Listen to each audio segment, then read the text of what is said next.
Hello friends, welcome to my YouTube channel IAS gateways.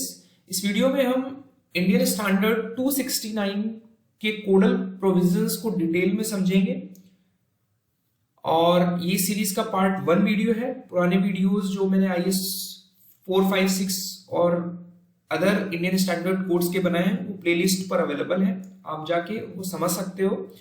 So let's start. सबसे पहले जो हमारा आईएएस 269 कोड है, जो इनिशियली जब हमारा कोड पब्लिश हुआ था, इट वाज इन 1951। 1951 में व्हेन इट वाज पब्लिश्ड, तो it was specifically for OPC 33 grade. Initially जब 1951 में पब्लिश हुआ, तो ये कोड हमारा केवल ओपीसी 33 ग्रेड सीमेंट से डील करता था। ठीक है, 33 बेसिकली जो है हमारी सीमेंट की स्ट्रेंथ को दिखा रहा है, दैट इज हैविंग 33 न्यूटन पर एमएम स्क्वायर स्ट्रेंथ। ये अभी हम लोग जब डिटेल में फिजिकल और केमिकल प्रॉपर्टीज पर बात करेंगे तो वो डिटेल पे हम डिस्कस करेंगे। अब ओवर द टाइम हमारा एक्सपीरियंस गेन हुआ, बहुत सारे एक्सपेरिमेंटल रिसर्चेस हुई। ठीक है, तो उसके बाद अभी जो लेटेस्ट 5th रिवीजन इन्होंने किया कोड का 2013 में किया। This was the 5th revision, और जो हम यहां पर पढ़ने वाले हैं that is the latest revision of 2015। तो 2015 जो है वो 269 का लेटेस्ट रिवीजन है। तो आप ध्यान रखेंगे कैसे ओरिजिनेट हुआ। 1951 में ओपीसी 33 ग्रेड के लिए हमारा इंडियन स्टैंडर्ड ने कोड पब्लिश किया। 2013 में 5th रिवीजन हुआ, और जो लेटेस्ट कोड है वो 6th रिवीजन है, जिसमें बहुत सारे चेंजेस कर दिए गए। आईएएस 456 के पहले वीडियो में हमने आपको एक्सप्लेन किया था कि जो हमारे डिफरेंट ग्रेड्स ऑफ सीमेंट है, ठीक है, जिसमें आपका ओपीसी 33 था, ओपीसी 43 था और ओपीसी 53 था। इसमें जो 43 ग्रेड के सीमेंट के लिए जो हमारा आईएएस कोड पर्टेन करता था वो था आईएएस 8112, और जो 53 ग्रेड के लिए था वो हमारा आईएएस 12269। अभी जो लेटेस्ट रिवीजन है, इसमें सबसे इंपॉर्टेंट जो चेंज ये है कि ये दोनों ग्रेड ऑफ सीमेंट को उठाकर इसके स्पेसिफिकेशन इन्होंने आईएएस 269 में शिफ्ट कर दिए। ठीक है, और ये दोनों कोड्स जो हमारे थे सीमेंट के, ये विथड्रॉ कर लिए गए हैं। तो as of now these two standards does not exist, they have been withdrawn, and all the provisions pertaining to 43 grade cement and 53 grade cement have been included in this IS 269. तो it should be taken care कि जो engineers हमारे field में है, अभी the latest code which is available for the specification of Portland cement, ordinary Portland cement, तो ये हमारा ordinary Portland cement से डील करेगा, has been included IS 269 having latest version in 2015। तो ये चीजें आपको ध्यान रखनी है। अब आते हैं कि what are the provisions जो हमारे इस कोड में significant modifications हमारे इस कोड में रिवाइज किए गए हैं। ठीक है, तो सबसे पहले तो इस कोड में हमारी क्या क्या चीज इंक्लूडेड है ये मैं आपको बता देता हूं। कि सबसे पहले जो सीमेंट की मैन्युफैक्चरिंग है, कि सीमेंट को आपको ऑर्डिनरी पोर्टलैंड सीमेंट को मैन्युफैक्चर कैसे करना है। दूसरा, हमारी जो सीमेंट की फिजिकल और केमिकल रिक्वायरमेंट्स हैं, ठीक है, वो आपकी क्या होंगी। और थर्ड इंपॉर्टेंट चीज है कि जो हमारी सीमेंट की पैकिंग है और मार्किंग है वो आप कैसे करोगे। तो ये तीन चीजें जो है हमारी, ये आईएएस 269 स्टैंडर्ड्स में कवर है। तो ये आपको ध्यान रखना है। और एक सबसे इंपॉर्टेंट चीज जो इन्होंने स्लीपर ग्रेड सीमेंट का इंट्रोड्यूस किया है, जिसे हम रेलवेज में जो आपके स्लीपर्स लगते हैं उनकी मैन्युफैक्चरिंग के लिए यूज करते हैं। तो one of the important thing has been included, that is sleeper grade cement. तो अभी हम लोग इस पर डिटेल में बात कर लेंगे। इसकी स्पेसिफिकेशंस इन्होंने स्पेसिफाई कर दिए इसमें कि जो आप स्लीपर, जिसका बेसिक यूज हम करेंगे, जो हमारी कंक्रीट स्लीपर की फैक्ट्रीज हैं रेलवेज में, वहां पर इसकी मैन्युफैक्चरिंग हम करेंगे, मैन्युफैक्चरिंग में यूज करेंगे बेसिकली। तो यहां पर क्लियरली मेंशन है कि हमारा जो आईएस 8112 है, जो 2013 में लेटेस्ट आया हुआ था, वो विड्रॉन कर लिया गया है, and 12269 which was pertaining to 53 grade has been stand withdrawn. ठीक है, तो ये आपको ध्यान रखना है, IS 11812 एंड IS 12269।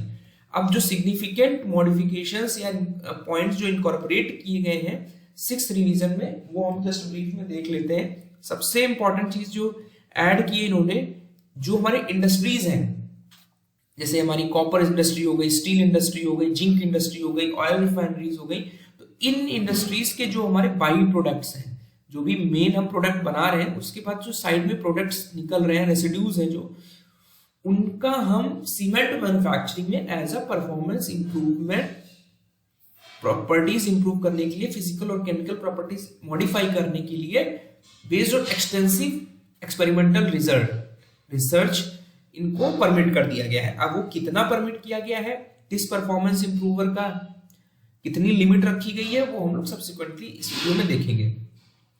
जो दूसरी पॉइंट है वो ये है कि जो सीमेंट की मैन्युफैक्चरिंग है उसमें हमारी जो ब्लेंडिंग है वो बहुत ही यूनिफॉर्म और इंटर ब्लेंडिंग प्रोसेस हमें फॉलो करना है, ठीक है। तो uniformly blending the individual ground materials has been permitted, ठीक है। थर्ड है कि हमारा जो इनसॉल्युबल रेसिड्यू है उसकी जो लिमिट है वो 5% तक इन्होंने रखी हुई है, irrespective of grade of cement. क्या है, जो भी ग्रेड हो, हमारा जो इनसॉल्युबल रेसिड्यू का कंपोनेंट है सीमेंट में वो 5% से ज्यादा नहीं होना चाहिए। तो ये आपको ध्यान रखना है कि insoluble residue in cement should be less than 5%, ठीक है। और इसको निकालने के लिए हमारे पास लैबोरेटरी प्रोसीजर्स हैं, ठीक है। उसके बाद हमारा जो मैंने आपको एक्सप्लेन किया कि रेलवे स्लीपर सीमेंट का इंट्रोड्यूस किया गया है, उसके प्रोविजंस इनकॉर्पोरेट करके डाले गए हैं इसमें। और जो फिफ्थ है हमारा requirement of marking the best before date has been introduce, ठीक है। पहले मार्किंग में ये चीज नहीं थी, अभी सीमेंट के जो बैग्स आ रहे हैं आप देखना, उसमें इन्होंने एक मार्किंग में बेस्ट बिफोर डेट की इस डेट से पहले सीमेंट को यूज कर लेना है, वो डेट स्पेसिफाई कर दी है, ठीक है। तो ये प्रोविजंस मार्किंग एंड पैकिंग से रिलेटेड इन्होंने इंट्रोड्यूस किया।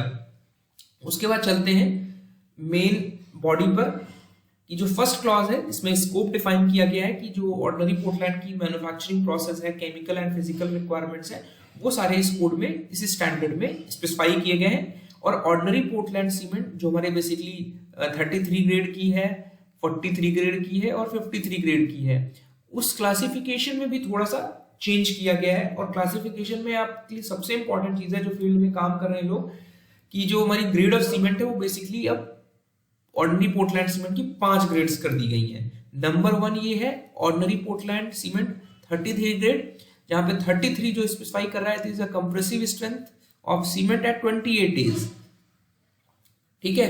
तो ओपीसी 33 हो गया। 43 ग्रेड की जो सीमेंट है ओपीसी 43 हम इसको लिखते हैं, ये this is the way of writing the grade of cement.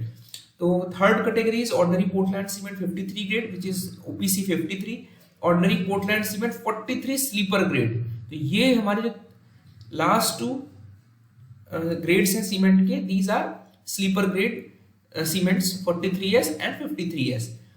तो इसको हम ओपीसी 43S लिख रहे हैं और ओपीसी 53S लिख रहे हैं। यहाँ पे S जो रिप्रेजेंट कर रहा है it is representing a sleeper grade. तो कभी एग्जाम में आपसे पूछा जाता है कि अगर आपका 43S सीमेंट है तो S represent the sleeper grade, जो कि हमारी स्पेशली स्लीपर की मैन्युफैक्चरिंग के लिए बनाई गई है। उसके जो स्पेसिफिकेशंस है, बिकॉज हमारे जो स्लीपर्स हैं they are subjected to heavy dynamic loads of train, तो उसको इनकॉर्पोरेट करने के लिए थोड़े से हमारे जो केमिकल और फिजिकल रिक्वायरमेंट्स हैं वो थोड़ा सा मॉडिफाई कर दी गई हैं, जिसको हम लोग फर्दर डिस्कस करेंगे।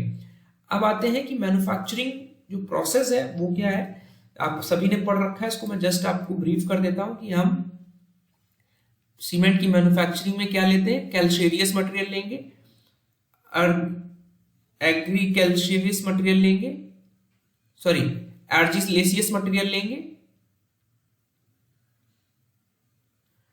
साथ में ये ऑप्शनल है कि हम उसमें जो एडिटिव्स हैं वो सिलिका, आपका एल्यूमिना, आपका आयरन ऑक्साइड, ये इनको प्रॉपरली ब्लेंड कर ले, ठीक है। These are the iron oxide bearing materials.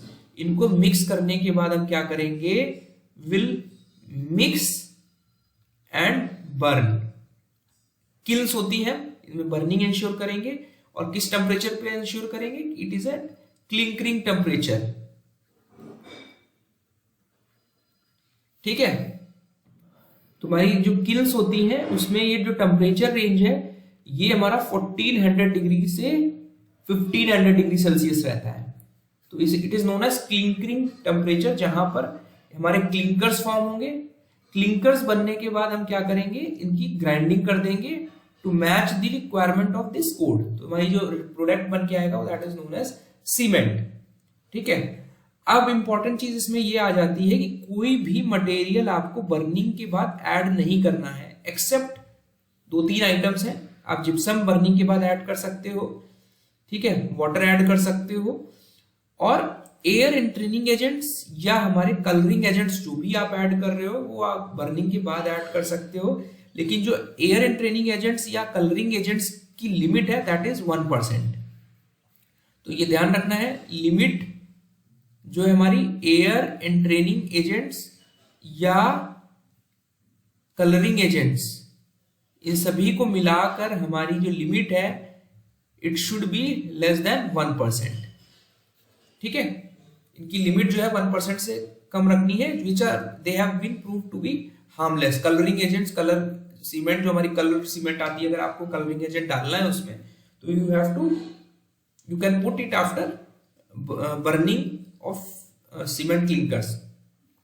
जो अभी मैं परफॉर्मेंस इंप्रूवर्स की बात कर रहा था, सीमेंट की परफॉर्मेंस इंप्रूव करने के लिए अभी मैं कुछ परफॉर्मेंस इंप्रूवर्स इंट्रोड्यूस किए हमारे 6th रिवीजन में, एंड जो उनके एडिशन के लिमिट्स हैं वो भी हम फर्दर नेक्स्ट वीडियो में हम बात करेंगे।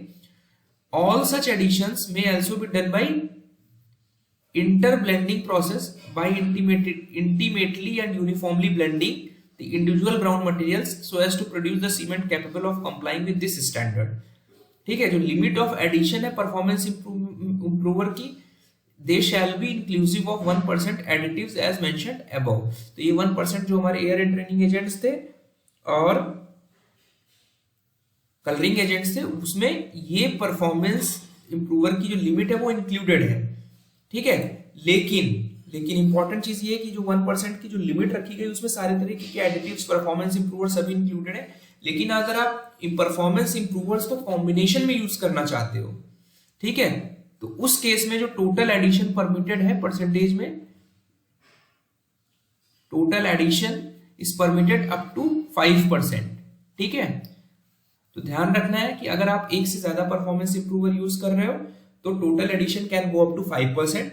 इंडिविजुअल एडिशन कर रहे हो परफॉर्मेंस इंप्रूवर का विद अदर कलरिंग एजेंट्स या एंट्रेनिंग एजेंट्स, तो वो टोटल लिमिट 1% की लिमिट रखी गई है। Chemical gypsum shall be added provided that performance requirements of the final product as specified in the standard are met with। ठीक है, तो केमिकल रिक्वायरमेंट्स क्या है, जब हम IS 4032 के अकॉर्डिंगली ऑर्डिनरी पोर्टलैंड सीमेंट जब टेस्ट करते हैं तो हमारी ये केमिकल रिक्वायरमेंट्स फुलफिल होनी चाहिए जो टेबल 2 में दी हुई है। ठीक है, तो ये केमिकल रिक्वायरमेंट्स और जो फिजिकल रिक्वायरमेंट्स हैं ये हम लोग नेक्स्ट वीडियो में कवर करेंगे। ठीक है, so thank you and all the best.